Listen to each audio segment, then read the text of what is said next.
성도 여러분, 한 주간 평안하셨습니까?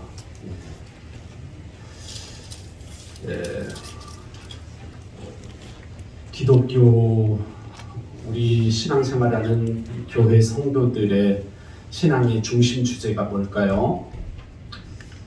여러 가지로 말할 수 있겠지만 교회에서 쓰여지는 또 성경에 나타나는 하나님 말씀의 중심 주제 두 단어로 뽑으라고 하면 은혜와 사랑이 아닐까 생각합니다. 하나님의 은혜, 하나님의 사랑. 그럼에도 불구하고 가장 많이 오해되고 또 가장 잘 실천되지 않는 덕목이 바로 이 은혜와 사랑이기도 합니다. 그만큼 중요하지만 또 그만큼 소홀히 여김받는 주제입니다. 사실 은혜만 있으면 그리고 사랑만이기만 하면 우리 인생에 무엇이 문제가 있겠습니까? 죄인인 이 세상과 인간에게 은혜와 사랑이라는 이 단어는 아마 저와 여러분이 죽을 때까지 다 이해하지 못하는 신비로운 단어가 아닐까 생각됩니다. 그래서 사도 요한은 사랑은 하나님께로부터 나는 것이다. 인간으로부터 시작된 게 사랑이 아니고 하나님께로부터 나는 것이고 하나님께로부터 오는 것이다. 이렇게 사랑을 정의한 적이 있습니다. 사도 바울 역시 저와 여러분이 받은 구원에 관하여 가르칠 때 구원은 행위로 말미암지 않고 전적인 오직 은혜로 말미암은 것이라고 힘주어 강조하기도 했습니다. 저와 여러분을 포함한 모든 교회와 신앙인들이 평생 동안 숙제가 있다면 공통적인 숙제가 있는데 그것은 바로 지금 말씀드린 그 하나님의 은혜와 하나님의 사랑을 얼마나 깨달아갈 수 있느냐 하는 것입니다. 그리고 그 하나님의 은혜와 사랑을 지식으로만이 아니라 은혜와 사랑을 받은 사람 그리고 그 은혜와 사랑의 사람으로 살아가는 삶을 하나님이 기대하고 계신다는 것입니다. 그것이 바로 저와 여러분 모든 신앙인의 평생의 목표이며 그것이 가능해질 때 가능해지는 만큼 저와 여러분은 믿음의 능력을 가진 사람이 되는 것이죠. 착각하면 안 됩니다. 나를 둘러싼 상황이 어려워서 인생이 어려운 것이 아닙니다. 나에게 은혜가 없고 사랑이 없다는 것 때문에 인생이 어려운 것입니다.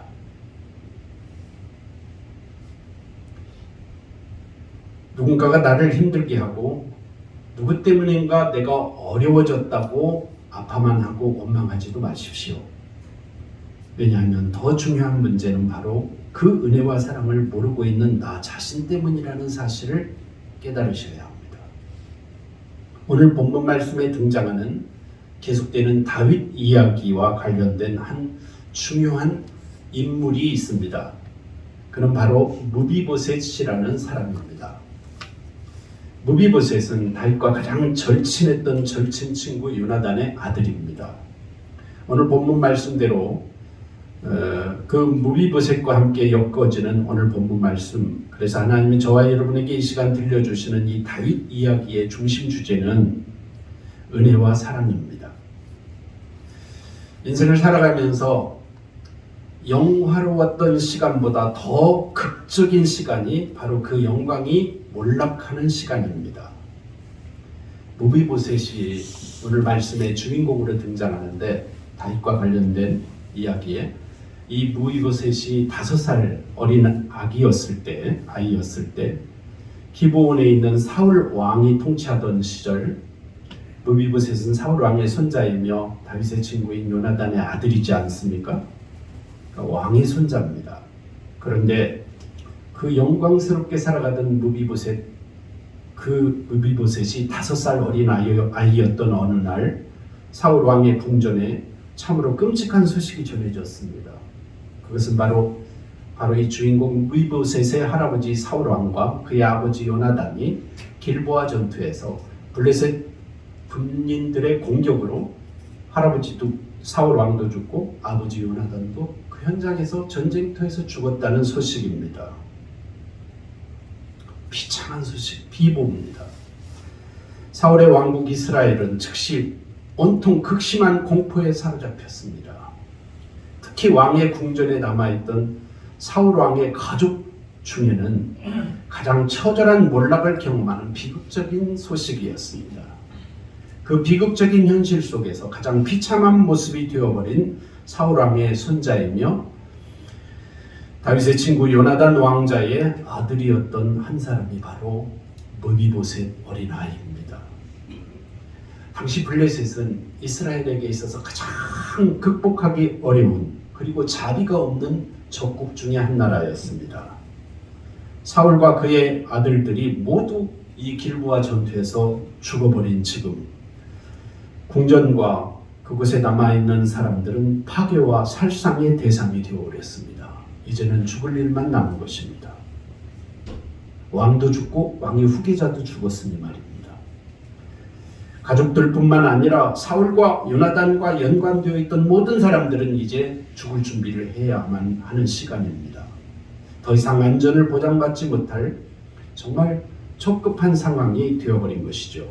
게다가 더 위험하고 더 두려운 사실은 다윗과 다윗을 따르는 반란 세력이 꿈틀거리고 있다는 사실입니다. 이제 전세가 역전된 이 상황 속에서 어떤 공격이 잠시 후에 닥쳐올지 어떤 보복이 감행될지 모를 극도의 불안 상태였습니다. 이때 어린아이 5살 어린아이 므비보셋이 직감적으로 그 분위기로 그 위기를 아마 몸으로 느끼지 않았겠습니까? 그런 최악의 상황에서 발빠른 정치인들은 모두 자신만의 안전을 위하여 혼비백산 다 흩어져 버렸습니다. 더 이상 왕궁에 있으면 죽을 일밖에 없다는 생각 때문입니다. 그 시절 5살 왕의 손자였던 므비보셋의 유모가 이 어린아이였던 므비보셋을 등에 업고 이 왕의 손자를 피신시켜야지 하는 마음으로 허둥대며 도망치다가 그만 돌부리에 발이 걸려 넘어지고 말았습니다. 그 유모가 므비보셋을 등에 업고 달려가다가 허둥대다가 넘어지는 와중에 그만 쓰러진 유모와 함께 내팽개쳐진 므비보셋 어린아이의 두 다리가 다 부러졌습니다. 하인들은 발목이 부러진 아이 므비보셋을 안고 요단강 계곡 동쪽에 위치한 작은 마을 로드바를 향해 황급히 도망쳤습니다. 그 황급한 와중에 다친 아이의 뼈가 어떻게 제대로 봉합이 되겠습니까? 아물 수가 있었겠습니까? 그래서 므비보셋은 그날 사건 때문에 다시는 제대로 걷지 못하는 평생 불구의 장애인이 되고 마는 것입니다. 게다가 그때부터 므비보셋은 몰락한 왕가의 후손으로 그 이름도 없는 후미진 마을에 숨어서 어린 시절과 청소년 시절과 청년 시절을 지내야 했습니다. 므비보셋은 한때 영화로웠던 사울왕 가문에 남아있는 유일한 왕손이었습니다. 그러나 지금은 아무도 그 사실을 알지 못합니다. 왜냐하면 므비보셋이 목숨이 두려워서 숨어 살고 있었기 때문입니다. 그토록 불안했던 상황에 그 사실이 만약 밖으로 알려진다면 자신의 목숨이 위태로워질 것이기에 그는 철저히 왕족의 신분을 숨기고 숨어 살았을 것입니다. 그 오랜 고통의 시절 므비보셋에게 가장 중요한 일은 단 하나, 생존하는 일이었습니다. 어떻게 하면 살아남을 수 있을까? 성도 여러분, 참 비참하죠. 그토록 영광스러웠던 왕의 손자가 이제는 어떻게 하면 살아날 수 있을까? 어떻게 하면 내가 이 어려운 시절을 견뎌낼 수 있을까를 생존을 걱정해야 하는, 그리고 하루하루를 불구자로 살아야 하는 신세가 되었으니 말입니다. 갑작스런 도망, 끔찍한 사고와 그에 따른 영구적인 불구의 몸이 되어버린 장애, 영화로워질 것이라고 예상했던 자신의 장래의 시절이 급변하는 상황, 상실, 그리고 불안하고 저주스러운 은둔자로서의 삶으로 젊은 시절 전체를 살아가야 했던 므비보셋은 참으로 그 운명이, 그의 생리, 그의 삶의 모습이 기구합니다.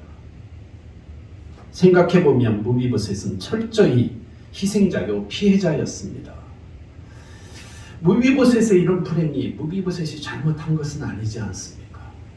그가 뭘 잘못해서 겪은 불행이 아니에요. 자신의 잘못이나 자신의 반역으로 겪은 불행이 아니었습니다. 그야말로 그 시대의 희생자였습니다. 어린 시절 이런 엄청난 불행을 겪었고 그 불행으로 인한 피해의식과 원망 속에서 숨어 살아갔던 무비보셋의 삶을 한번 상상해 보십시오. 여러분이 그 시절 무비보셋이었으면 행복하게 살 자신이 있었겠습니까? 쉽지 않았을 것입니다. 그 불행한 은둔자로서의 삶을 살아가는 기간 동안 그는 끊임없이 우리가 상상해 보면 주변의 무비보셋을 돌보고 있었던 사람들이 계속해서 우리가 당신이 어떻게 하다가 이렇게 되었는지를 어린 아이였으니까 끊임없이 이야기해 주었을 것입니다. 이 끊임없는 불행의 원인이 무엇인지, 누구 때문에 당신이 이렇게 비참하게 되었는지, 사람들은 누구 때문이라고 말했을까요? 당신의 할아버지 사울왕이 왕이었을 때 사울왕과 사이가 안 좋아진 다윗이라는 한 청년이 있었는데 그 청년 때문에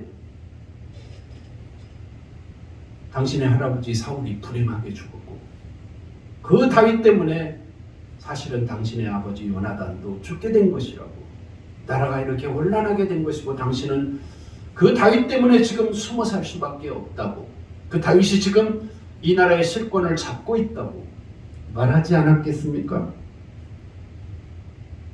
그러므로 무비보셋이 그 어린 시절부터 청년 시절까지 생각했던 다윗은 그가 숨어 살면서 생각으로 그리고 마음으로 상상했던 다윗은, 한 번도 만나보지 못한 다윗은 오직 나의 원수이고 우리 조상들의 원수이고 언젠가 만나면 보복해야 할 대상이고 악당일 뿐이었을 것입니다. 그렇지 않겠습니까? 하나님께서 그토록 사랑하는 사람인 다윗이었지만 적어도 무비보셋에게 있어서 다윗은 그렇지 않았습니다. 자신의 그 모든 불행을 일으킨 장본인은 말할 것도 없이 다윗이라고 이해하고 생각하고 상상했을 것입니다. 다윗 때문에 자신의 할아버지와 사울왕과 아버지 요나단이 죽게 되었고 지금 이 순간도 언젠가 다윗이 자신이 살아남아 숨어 사는 것을 알기만 하면 반드시 자신을 찾아내서 끌어내 죽일 것이라고 생각하며 상상하며 살고 있는 중입니다. 이런 왕의 후손이었던 무비보셋에게 모든 사람이 열광하고 칭송하는 다윗 왕국과 다윗 왕은 전혀 감동이 되지 못했습니다. 오히려 세상은 생각하면 할수록 무비보셋에게 있어서 세상은 험악했고 사람들은 무정했으며 자신을 이렇게 불고로 만든 이 세상이 원망스러웠고 그 시대가 한탄스러웠을 것이며 오늘 이 시대의 영웅이라고 사람들이 그렇게 찬양하는 다윗에 대한 원망과 억울함과 공포로 가득한 삶을 살지 않았겠습니까? 이쯤 말씀드리면 여러분 오늘 배경에 등장하는 이 무비보셋이 어떤 사람인지 대충 이해가 되셨을 것 같습니다. 어쨌든 무비보셋은 그렇게 험한 세월을 숨어서 은둔자로 살아가면서 드디어 어른 성인이 되었습니다. 몸은 자라 성인이 되었지만 그의 정신과 그의 마음과 그의 영혼은 그의 몸보다 더 지독한 불구로 자라게 되었습니다. 그러던 어느 날 낯선 사람 한 무리가 자신이 살고 있는 그 외딴 촌락에 찾아오기도 힘든 그 로드발 어느 구석진 후미진 자신의 숨어있는 은신처에 찾아왔습니다. 그들은 그를 만나 예루살렘에서 다윗 왕이 우리를 보냈고 지금 다윗 왕께서 당신을 찾고 계신다고 말했습니다. 이제 자신을 찾고 부르는 다윗 왕 앞에 서야 할 시간이 된 것입니다. 그 시간 그가 느낀 유일한 감정은 이 무비보셋이 느낀 감정이 어떤 감정이었겠습니까? 희망이었겠습니까? 기대였을까요? 드디어 왕이 나를 알아주시고 찾아주시는구나 하는 기대였을까요? 아닙니다. 왜냐하면 지금까지 그는 다윗에 대하여 부정적인 상상을 해오고 있었기 때문입니다. 그래서 그 시간 왕이 당신을 찾는다고 말하는 사람들 앞에서 또 왕 앞에 가면서 왕 앞에 선 시간까지 무비보셋에게 느껴진 감정 하나는 공포였습니다. 두려움. 이제 나는 어떻게 될까? 그때부터 무비보셋은 오직 한 가지 해석만으로 상상하고 예측할 뿐이었습니다. 드디어 다윗이 나라 전체를 샅샅이 뒤져 이곳 이 구석에 숨어있는 나를 비롯한 사울 왕의 후손을 찾아내서 장차 자신의 왕국에 위협이 될지 모르는 그들을 한 사람씩 한 사람씩 제거하기로 작정했구나. 드디어 장차 반란의 불씨가 될 만한 모든 요소와 사람들을 찾아내던 다윗이 나까지도 발견했구나. 그리고 나를 오라고 부르는구나. 이렇게 해석한 것입니다. 그 시대와 다윗을 이렇게만 해석한 무비보셋은 다윗 앞에 인도되었을 때 이제 나는 죽었다. 다윗이 어떻게 나를 죽일까? 사형 선고만을 기대하고 있었습니다. 오랜 시간 동안 최악만을 들었고 최악만을 상상했고 최악을 예측하며 최고의 불안과 절망과 원망 속에서 살아온 그였기 때문에 이제는 자신이 죽어야 할 시간이 되었다고 예측하고 상상하고 해석하고 있는 것입니다. 그는 다윗 앞에 비참한 공포를 느끼며 벌벌 떨고 있었습니다. 그때 다윗이 그렇게 떨고 있는 그에게 그의 이름을 불러주며 이렇게 말했습니다. 무비보셋이여. 이렇게 부릅니다. 그리고 이렇게 말했습니다. 사울의 손자 요나단의 아들 무비보셋이 다윗에게 나와 그 앞에 엎드려 절하며 오늘 본문 9장 6절부터 7절입니다. 다윗이 이르되 무비보셋이여 하니 그가 이르기를 보소서 당신의 종이니이다. 다윗이 그에게 이르되 무서워하지 말라. 내가 반드시 내 아버지 요나단으로 말미암아 내게 은총을 베풀리라. 내가 내 할아버지 사울의 모든 밭을 다 내게 도로 주겠고 또 너는 항상 내 앞 상에서 떡을 먹을지니라 하니 이렇게 말씀되어 있습니다. 놀라운 말씀입니다. 그때 무비보셋은 그렇게 말하는 다윗 왕 앞에서도 여전히 두려움을 버리지 못하고 자신을 죽은 개라고 부르며 스스로 인간 이하로 자신을 낮춰 취급했습니다. 이어지는 8절을 보면 그가 절하여 이르되 이 종이 무엇이기에 왕께서 죽은 개 같은 나를 돌아보시나이까 하며 다윗의 궁전으로 인도된 무비보셋이 모르고 있던 사실이 있습니다. 그리고 늘 피의식에 젖어 있던 그로서는 꿈조차 꿀 수 없었던 사실, 그것은 바로 자신이 지금 사랑받기 위하여 다윗 앞에 불려왔다는 사실을 모르고 있습니다. 하나님께서 다윗을 통해 사랑을 시작하셨는데 무비보셋은 전혀 그 사실을, 그 진리를 상상하지 못하고 있습니다. 특별히 사울왕의 집안을 위한 사랑을 베풀기로 작정하신 하나님의 계획에 대해 무지합니다. 며칠 전 다윗은 신하들에게 남아있는 사울왕의 후손이 있는지 찾아보라고 명령했습니다.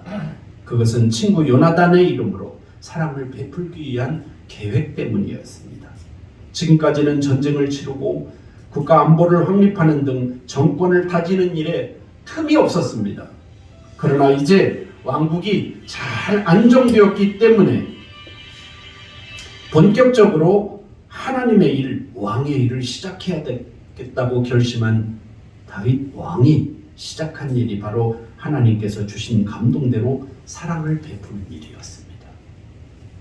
은혜를 베푸는 일이었습니다. 그런데 무비보셋은 바로 그 은혜와 사랑의 일을 상상도 하지 못하고 있는 것입니다. 왜냐하면 그때까지 무비보셋은 벽촌 로드발에 숨어 살면서 아무 다윗에 관한 바른 소식을 들어보지 못했기 때문입니다.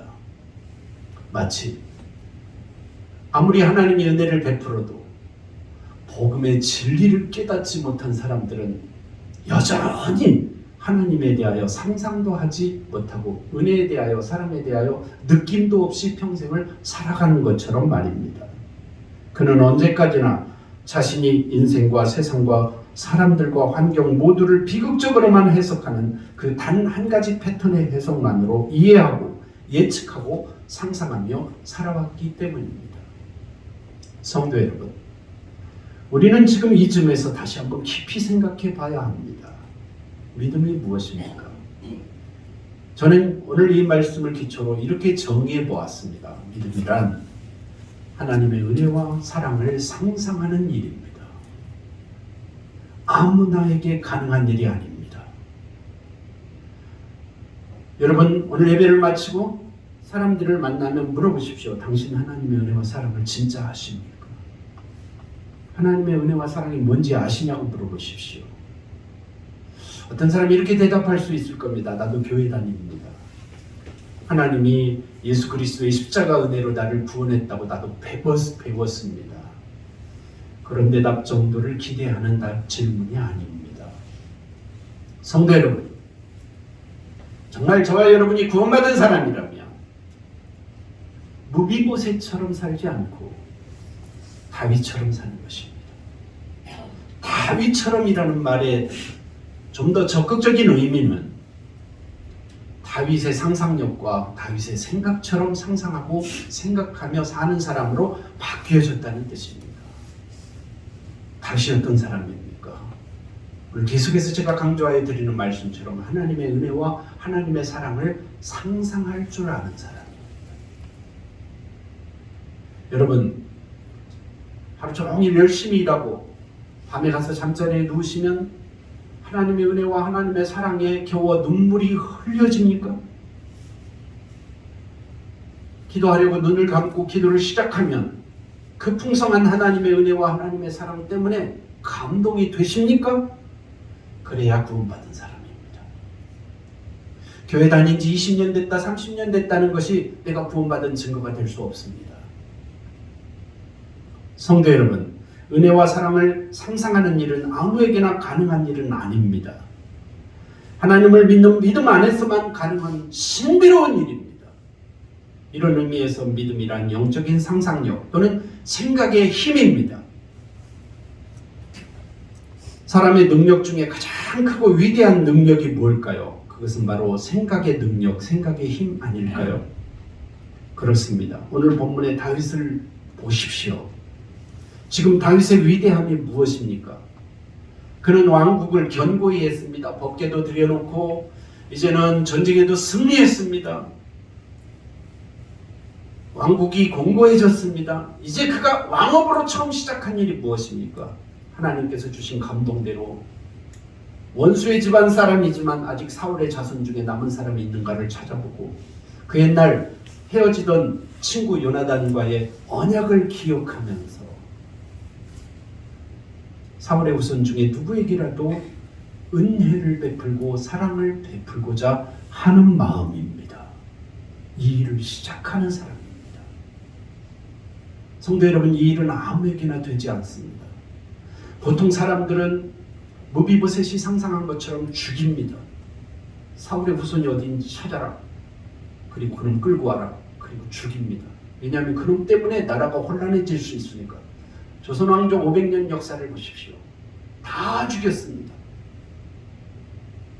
친척도 죽이고 처가도 다 죽이고 형제도 죽이고 심지어는 아버지도 죽입니다. 압살롬이 다윗을 배반하듯이 그렇게 배반하는 역사가 왕족의 역사입니다. 그러나 다윗은 그렇게 살지 않았습니다. 무엇 때문일까요? 하나님이 주신 상상력 때문입니다. 하나님이 그를 감동하신 은혜와 사랑의 생각 때문입니다. 성도 여러분, 기억하십니까? 다윗과 요나단이 마지막으로 만났던 날, 그리고 헤어지던 그 밤에 그들은 하나님께서 자신들 안에서 시작하신 사랑을 너와 나 사이뿐만 아니라 너와 나의 후손들에게까지 이어지게 하자 라고 다짐하고 약속하고 헤어졌던 그날을 기억하십니까? 맞습니다. 사무엘상 20장 42절에 보면 요나단이 다윗에게 이르되 평안히 가라. 우리 두 사람이 여호와의 이름으로 맹세하여 이르기를 여호와께서 영원히 너와 나 사이에 계시고 내 자손과 네 자손 사이에 계시리라 하였느니라 하니 다윗은 일어나 떠나고 요나단은 성읍으로 들어가니라. 이렇게 말씀되어 있습니다. 지금 오늘 다윗이 이 생각 때문에, 이 믿음 때문에, 이 약속 때문에 무비보셋을 찾아 부르고 그에게 은혜를 베풀고 있는 것입니다. 이게 믿음입니다. 이 일은 아무에게나 되지 않습니다. 다윗이 하나님 믿는 사람 아니면 절대 못하는 일입니다.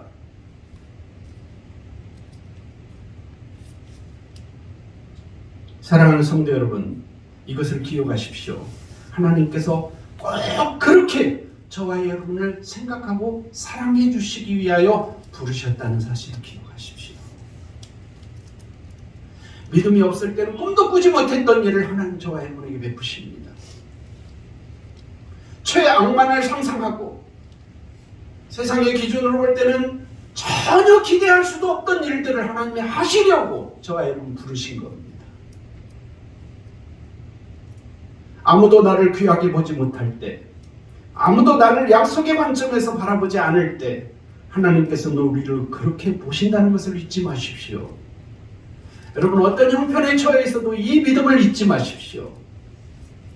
세상은 나를 버려도, 사람들은 나를 무시해도 하나님 절대 나를 그렇게 무시하지 않습니다. 무비보셋이 불구자가 되었다고 다윗이 그를 천히 여기지 않습니다. 그를 죽이지 않습니다. 다윗의 꿈은 그에게 사랑을 베푸는 것입니다. 하나님이 다윗에게 주신 신앙적 상상력입니다. 이게 바로 믿음입니다. 세상이 멸시하고 천대하는 사람에게 성령님이 찾아오시고 세상이 버리는 사람을 예수님 만나주십니다. 그리고 세미한 음성으로 오늘 또 그 하나님께서 저와 여러분에게 말씀해주고 계십니다. 나는 그분 앞에서 어떤 마음과 생각을 품고 있든지 상관없이 하나님께서는 나를 향해 은혜와 사랑을 풍성하게 베풀어 주신다는 사실을 기억하십시오. 어쩌면 이 무비보셋의 모습이 오늘 이 세상의 모습이고 저와 여러분 개인의 모습입니다. 우리는 하나님을 상상도 못해요. 하나님의 은혜와 사랑을 안다고 말하지만 그 깊이와 넓이와 그 하나님의 그 엄청난 광대하신 사랑을 누가 안다고 말할 수 있습니까? 기껏 생각해야 보복하겠지. 기껏 생각해야 나는 끝까지 저놈이 죽을 때까지, 저 다윗이라는 놈이 없어질 때까지 견뎌야지, 이 생각하고 삽니다. 교회를 다녀도 별반 다르지 않습니다. 교회에서 직분을 받았어도 목사로 목회를 해도 여전히 비슷합니다. 자신의 감정과 자신의 느낌과 자신의 몸에서 분비되는 호르몬의 영향을 그대로 받아서 우리는 전혀 차별 없이 삽니다. 거기에 익숙합니다. 그러기에 믿음이 필요합니다. 성도 여러분, 그 다음 차원을 이해하셔야 신앙의 진수를 아시는 겁니다. 그 예수님이 오늘 지금 이 순간에도 예배를 통하여 저와 여러분 마음문을 두드리시고 세미한 음성으로 말씀해주고 계신다는 것을 믿으십니까? 그렇다면 성도 여러분, 그분을 꼭 품에 안으십시오. 나에게 다가오시는 그 예수님, 그렇게 나를 품에 안아주시는 성령님, 그렇게 나에게 세미하게 말씀해주시는 주님을, 하나님을 꼭 그분이 나를 다가와 내 손을 잡아주시고 내 몸을 안아주시듯이 저와 여러분도 응답하십시오. 그분을 꼭 안으십시오. 젊은 시절 사랑했던 연인을 안는 그 마음으로, 이게 믿음입니다. 그렇게 된 것이 믿음이 있는 것입니다. 지식의 문제가 아닙니다. 행위의 문제도 아닙니다. 도덕과 윤리의 문제가 아니에요. 신비로운 일입니다. 이게 되는 것이 신비로운 일이죠. 그래서 믿음은 신비입니다. 서두에서 말씀드린 것처럼 하나님의 은혜와 사랑은 우리가 말로 많이 하는 기독교의 핵심 단어이지만 가장 소홀히 여김받는 단어가 바로 사랑과 은혜입니다. 성도들이 안 해요. 못해요. 교회가 실천하지 않아요. 왜요? 어렵거든요. 이게 신비로운 일이죠. 인간의 힘이나 의지나 노력이나 윤리로 되어지는 일이 아니기 때문에 불가능한 것입니다. 그래서 믿음은 전적인 은혜라고 하는 것입니다. 오늘날 세상은 사람을 계약으로만 보고, 오늘날 세상은 사람을 실적으로만 평가하고, 스펙으로만 인정하고 교회와 성도는 그러나 다르게 봐야 합니다. 하나님의 은혜와 사랑의 언약의 관점에서 세상을 보고 사람을 보고 사건을 볼 수 있어야 믿음입니다. 믿음의 눈으로 본다는 것은 바로 그것입니다. 율법을 뛰어넘는 은혜와 사랑으로 본다는 것입니다. 그렇게 한평생 우리에게 모범을 보이시고 짧은 생애 공생애를 살다 가신 분이 예수님이십니다. 예수님은 바리새인처럼 세상을 보지 않았습니다. 예수님은 바리새인처럼 사두개인처럼 율법을 해석하지 않으셨습니다. 예수님에게는 유대인들에게 없는 생각의 힘이 있으셨습니다. 하나님이 주신 믿음의 상상력이 있었습니다. 다윗은 무비보셋 같지 않았습니다. 다윗은 사울 같지도 않았습니다. 다윗은 하나님의 사람다웠습니다. 그것이 다윗의 믿음입니다. 오늘 성경에는 아주 귀한 중요한 요절이 있습니다. 바로 3절입니다. 내가 그 사람에게 하나님의 은총을 베풀고자 하노라 한 다윗의 말입니다.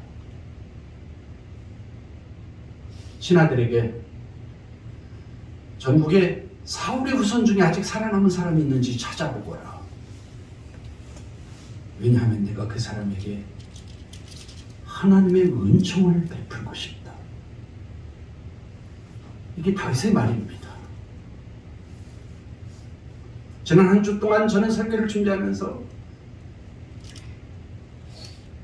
이 말씀으로 우리에게 다가오시는 하나님의 음성을 많이 들었습니다. 하나님의 은총을 베풀고자 하노라. 이것이 다윗의 신앙입니다. 무비보셋, 지금 다윗 앞에 와서 두려움에 벌벌 떨고 있는 무비보셋이 누구입니까? 사울왕의 손자입니다. 정치적으로 보면 다윗이 이 무비보셋을 제거해야 합니다. 그래야 다윗의 통치가 편안합니다. 게다가 무비보셋이 형편없이 되었습니다. 두 다리가 다 부러져서 불구자로 평생을 살아온 장애인입니다. 게다가 무비보셋은 다윗을 성분이라고 여기지도 않고 다윗을 존경하지도 않고 평생 어린 시절 5살 때 다리 부러지던 날부터 어른이 된 오늘 다윗 앞에 불려온 날까지 계속 다윗을 증오하고 산 사람입니다. 다윗이 그것을 몰랐을까요? 알았습니다. 그의 얼굴을 보면 지난 50년, 40년 이상 산 그 삶의 흔적이 얼굴 주름살에 다 표시되어 있었을 것입니다. 그의 태도를 보면 그가 나를 존중하는지 경멸하는지 직감적으로 알 수 있었을 것입니다. 다윗이 어떤 사람인데 그것을 모르겠습니까? 다윗은 눈치에 비상한 사람입니다. 하나님 눈치, 사람 눈치, 사울의 쫓김 가운데, 사울의 핍박 가운데서도 견딘 사람이 다윗입니다. 그런데 무비보셋을 보고 다윗이 상황 판단을 못해서 그를 살려주었을까요? 아닙니다.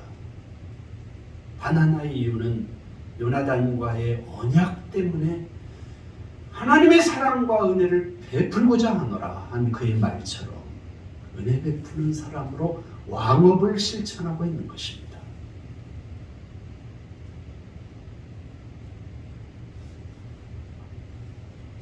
다윗이 무비보셋에게 처음 내뱉은 첫 마디는 그의 이름을 부르는 일이었습니다. 무비보셋이요. 내가 너를 사랑하겠다 하는 말입니다. 내가 너를 너의 아버지와 맺은 언약적 관계 속에서 사랑하겠다 하는 왕으로서의 선언입니다. 그렇게 다윗이 그의 이름을 부르는 순간 무비보셋은 비로소 한 사람의 건강한 인격체로 태어나는 순간이었습니다. 그 순간부터 무비보셋은 더 이상 은둔자가 아니었고 유랑자도 아니었습니다. 평생 그를 사로잡고 고통스럽게 짓누르던 원한과 원망과 두려움을 떨쳐버리고 살 수 있는 장이 열리게 된 것입니다. 그러므로 그 무비보셋이요라고 부른 다윗의 무비보셋을 향한 이름 부름의 그 호칭은 하나님의 음성이었습니다. 다윗이 무비보셋을 안심시키며 이어서 내뱉은 두 번째 말은 두려워하지 말라라는 오늘 본문 7절에 있는 말씀입니다. 두려워하지 말아라. 겁낼 것 없다. 공동번역성이 이렇게 번역했습니다.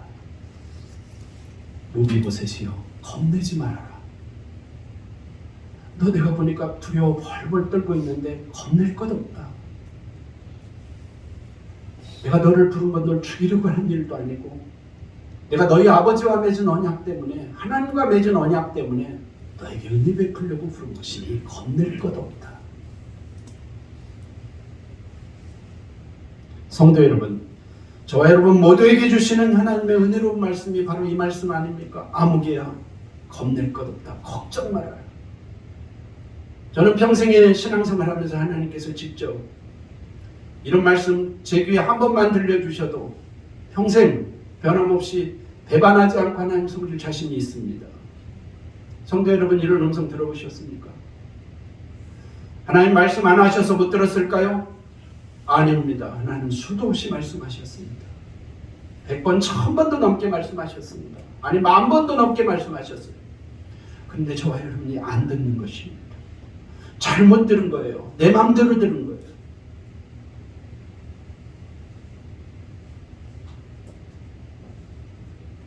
성도 여러분, 하나님의 음성을 잘 들으십시오.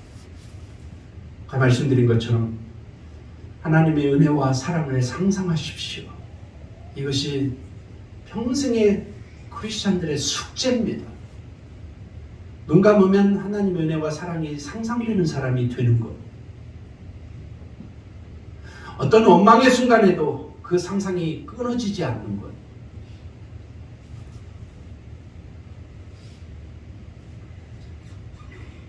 이 말씀을 준비하면서 오늘 본문은 사무엘하 9장이지만 저는 사실 사무엘하 전체를 읽었습니다. 왜냐하면 이 무비보셋이 이후에 어떤 삶을 살았는가를 살펴보기 위해서입니다. 여러분, 한번 질문하겠습니다. 다윗이 무비보셋에게 이런 하나님의 은혜와 사랑을 하나님 주신 감동과 믿음으로지만 베풀었으면 무비보셋이 어떻게 살았으면 좋겠습니까? 첫째, 여전히 그 사랑을 받았음에도 불구하고 의심하며 두려워하며 증오하며 산다. 둘째, 아니 그렇게 살면 안 되지. 완전히 새로운 사람이 되어서 다윗 왕에게 헌신하고 다윗 왕과 함께 하나님을 찬양하며 하나님의 영광을 돌려드리며 산다. 자, 어떻게 살아야 마땅합니까? 너무 쉽죠. 대부분 우리는 이런 선택지 앞에 틀림없이 두 번째를 선택할 것입니다. 그래야 마땅하죠. 당연하죠. 근데 성경에는 제가 아무리 성경을 읽어봐도 이후에 무비보셋이 그렇게 찬양만 하고 다윗과 함께 같은 마음으로 하나님을 높이며 살았다고만 되어 있지 않습니다. 사무엘하 16장과 19장을 읽어보면, 성도 여러분 오늘 이 설교 예배 마치고 한번 읽어보십시오. 사무엘하 16장과 19장에 이 무비보셋의 삶에 대한 두 사람의 평가가 기록되어 있습니다. 하나는 이 무비보셋을 다윗의 명령을 따라 곁에서 시종들던 시바라는 종이 압살롬이 다윗을 반역한 사건이 평정된 이후에 다윗에게 찾아와서 한 말이고, 두 번째는 주인공인 무비보셋이 저는 시바의 말처럼 그렇게 나쁘게 살지 않고 왕을 위하여 변함없이 충성되게 살았습니다 하고 말하는 무비보셋 자신의 말입니다. 자, 제가 이렇게 말씀드리겠습니다. 사무엘하 16장에 시바의 말은 이런 내용입니다. 왕이시여, 무비보셋이 당신이 베푼 사랑을 배신했습니다. 그는 배신자입니다.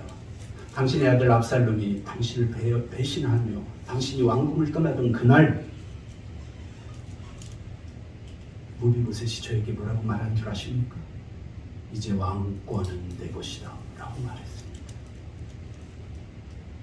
그래서 저는 무비보셋을 데리고 오지 않고 이렇게 왕에게 혼자 도망쳐 왔습니다. 무비보셋은 나쁜 사람입니다. 배신자입니다. 이 말입니다. 이 말을 압살롬의 반역으로 피신해 가 있다가 다윗이 들었습니다. 그 마음이 얼마나 찢어졌을까요? 내가 그렇게 사랑을 베풀면, 인간이라면 사랑을 베풀면 적어도 보답은 못해도 배신은 말아야지. 그런데 이 시바를 통해서 들려온 소식은 배신했다는 거. 그래서 이때 쓰라린 마음에 다윗이 화가 나기도 하고, 그래서 다윗이 무비보셋에게 주었던 사울의 땅 전체는 오늘 지금 이 순간부터 시바 네 것이다 라고 말했습니다. 그리고 나서 얼마의 시간이 흐른 후에 압살롬이 죽었습니다. 반역을 일으키는 압살롬이 죽고 나서 우여곡절 끝에 시간이 많이 흐른 후 무비보셋이 다윗을 찾아갔습니다. 찾아온 무비보셋일 뿐이 수염도 한 번도 못 깎은 사람으로서 수염은 덥수룩하게 지저분하게 길고 옷을 갈아입지 않아서 옷에서는 썩은 냄새가 막 풍기고 있었습니다. 그럼 무비보셋이 다윗을 찾아와서 한 말은 이것입니다. 내 주 왕이여, 왕의 종인 나는 다리를 절므로 내 나귀의 안장을 지워 그 위에 타고 왕과 함께 떠나려고 하였으나 그러나 내 종 시바가 나를 속이고 지 혼자만 도망갔습니다. 종인 나를 내 주 왕에게 모함하였나이다. 내 주 왕께서는 하나님의 사자와 같으시니 왕의 처분대로 하옵소서. 이러면서 자신은 마음이 변치 않았고 시바가 떠나는 바람에 지금까지 자기 손으로 한번 옷도 갈아입을 수 없고 불구자니까요. 그리고 탈 나귀가 없어서 어떻게 걸어올 수도 없고 그래서 왕을 못 따라간 것입니다 하고 말하는 것입니다. 자, 여러분, 누구 말이 진실입니까? 자, 이쯤 되면 제가 다윗 왕이었으면 시시비비를 가리죠. 그렇죠? 정의를 불러와라. 그거 본일이 있는 사람 한 사람씩 추천해서 대질 신문해줘. 그러나 성경 3회라 다 읽어봐도 다윗 왕이 그렇게 했다는 기사가 없어요. 성경에 이렇게 기록되어 있습니다. 두 사람을 대지신문하거나 증인을 불러 시시비비를 가리지 않았습니다. 그저 두 사람 모두를 자신의 도시와 집으로 다시 받아들였습니다. 시바도 받아들이고 무비보셋도 받아들였다 하는 것이 성경의 기록입니다. 그 사건 속에서 다윗의 유일하고 변함없는 관심과 생각의 초점은 단 하나였습니다. 누가 옳으냐 그르냐 따지지 않습니다. 아마 둘 중에 하나는 거짓말했겠죠. 다윗의 관심사는 그게 아닙니다. 다윗의 관심사는 오직 하나님이 약속하신 언약대로 내가 은혜를 베푸는 일, 거기에만 초점을 맞추고 두 사람을 다 받아들였다는 것입니다. 성도 여러분, 여기까지 들으시고 이제 예배가 끝나면 집에 가셔서 성경을 읽으셔야 제 설교를 훨씬 더 잘 이해하실 수 있습니다. 많은 성도들이 이 다윗의 역사를 성경 본문 깊이 잘 안 읽으셔요. 그래서 이런 역사를 잘 모르셔요. 그러니까 감동이 별로 없어요. 그래서 여러분, 제가 오늘 설교를 듣기 좋은 이야기처럼 해드렸으니까 집에 가셔서 꼭 사무엘하를 읽어보십시오. 그리고 제가 오늘 말씀드렸던 그 요점대로 성경 여러분의 생각을 한번 상상의 날개를 펴보십시오. 이제 결론입니다. 다윗에 관한 이야기들은 매우 감동적이고 교훈적입니다. 그 모든 다윗의 이야기들 속에서 무비보셋을 향한 은혜와 사랑을 베푸는 본문 성경 말씀 이야기는 어쩌면 오늘 이 설교를 하고 있고 듣고 있는 저와 여러분 자신들을 위하여 기대하시고 바라는 하나님의 말씀일 것입니다. 성도 여러분, 오늘 저와 여러분에게 필요한 사랑과 은혜가 바로 그것입니다. 그러나 이 사랑의 언약을 지키는 일은 결코 쉽고 만만한 일은 아님을 여러분 잘 아실 것입니다. 말씀드린 것처럼 누가 관대한 사랑을 예수님 같은 마음으로 베풀었다고 해서 반드시 진실한 감사와 긍정적인 변화라는 반응으로 응답으로 보답이 다 100% 주어지는 것만은 아니라는 사실을 각오하십시오. 그걸 기억하십시오. 많은 경우 크리스천이면서도 교회 다니는 성도이면서도요, 이 생각에 묶여서 저놈이 그럴 수가 있어? 하는 마음 때문에 자기 생각의 한계대로 사람을 평가하고 믿음을 저울질하고 그러면서 주님 닮지 못하는 경우들이 너무 많습니다. 성도 여러분, 제일 억울한 분, 성경에 나타나는 인물 중에 제일 억울한 분 한 분을 뽑으라면 누구겠습니까? 예수님입니다. 그가 베푼 사랑을 보답받지 못한 대표적인 분. 예수님이 이렇게 말씀하십니다. 내가 너희를 사랑한 것 같이 너희도 나를 사랑하라고 말씀하셨습니다. 기도하겠습니다. 거룩하신